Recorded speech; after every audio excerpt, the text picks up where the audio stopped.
Halo semuanya, perkenalkan nama saya Hana Lisa, mahasiswi Ilmu Geografi Universitas Negeri Jakarta. Pada video kali ini, saya akan melakukan uji tekstur tanah pada tanah yang ada di lingkungan sekitar rumah saya.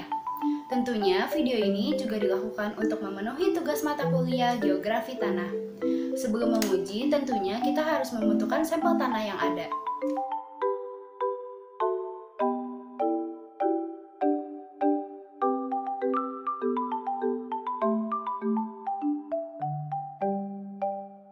Nah, setelah selesai dengan tanah, tentunya kita juga membutuhkan alat-alat lainnya seperti spidol,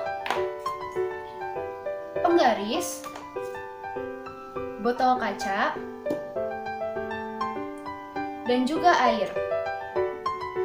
Kita akan melakukan uji tekstur ini menggunakan diagram segitiga tekstur seperti pada gambar ini. Oke, langkah pertama yang harus kita lakukan adalah memasukkan tanah yang sudah disaring tadi ke dalam botol kaca. Di sini saya menggunakan corong agar dapat memudahkan memasukkan tanahnya ke dalam botol.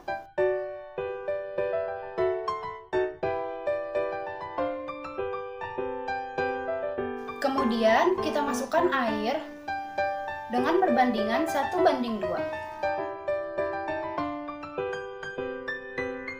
Setelah itu, ini sudah cukup. Kita kocok selama 10 menit.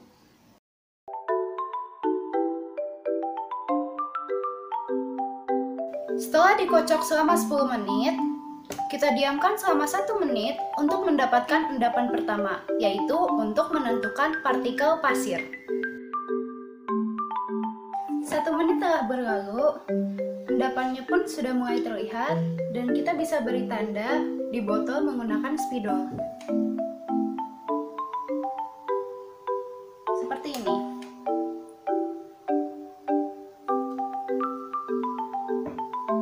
Lalu kita diamkan lagi selama 1 jam untuk menentukan endapan kedua, yaitu menentukan partikel debu. Nah, 1 jam sudah berlalu dan endapan kedua juga sudah terlihat. Kita beri tanda lagi menggunakan spidol di kacanya.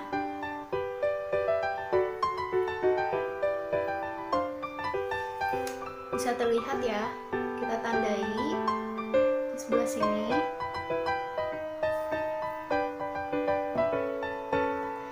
Setelah itu kita diamkan lagi selama 24 jam atau 1 hari untuk menentukan endapan ketiga, yaitu untuk menentukan partikel lempung atau liat. Ini sudah 24 jam dan sudah hari esoknya. Endapan ketiga juga sudah terlihat. Kita beri tanda lagi di botol kacanya menggunakan spidol. Di sini. Jika sudah, kita buang air beserta tanahnya, lalu kita lakukan pengukuran ya. Air dan tanahnya sudah dibuang, dan botolnya pun juga sudah kosong.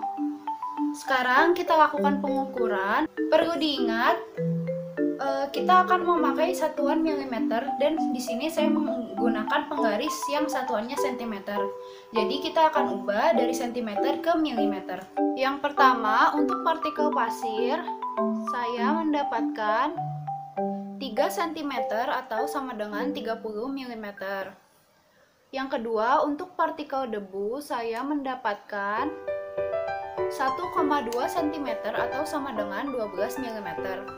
Dan yang terakhir, untuk partikel liat, saya mendapatkan 0, cm atau sama dengan 5 mm. Tanah dengan berbagai perbandingan pasir, debu, dan liat dikelompokkan atas berbagai kelas tekstur seperti digambarkan pada segitiga tekstur. Cara penggunaan segitiga tekstur adalah sebagai berikut. Jumlahkan hasil semua pengukuran tadi, yaitu pasir ditambah debu ditambah liat, dan total yang kita dapatkan adalah 47. Masukkan ke dalam perhitungan. Untuk pasir, 30 dibagi 47 kali 100%, maka hasilnya 0,63. Lalu kita ubah ke dalam persen, maka sama dengan 63%. Lakukan hal yang sama untuk debu dan liat. Debu 12 dibagi 47 kali 100%, hasilnya 0,25 atau 25%. Dan liat 5 dibagi 47 kali 100% sama dengan 0,10 sama dengan 10%. Kemudian kita buat garis lurus pada diagram segitiga tekstur dengan hasil yang sudah kita hitung tadi. Kita akan menemukan titik temu pada diagram tekstur tersebut. Dan saya mendapatkan tekstur lempung berpasir. Kesimpulannya, tekstur tanah yang berada di dekat tempat tinggal saya adalah lempung berpasir, sesuai dengan yang sudah kita ukur dan hitung sehingga bertemu titik tengahnya pada segitiga tersebut. Sekian praktikum dari saya dalam menentukan tekstur tanah. Mohon maaf apabila banyak kekurangan atau kesalahan. Terima kasih, sampai jumpa di lain kesempatan.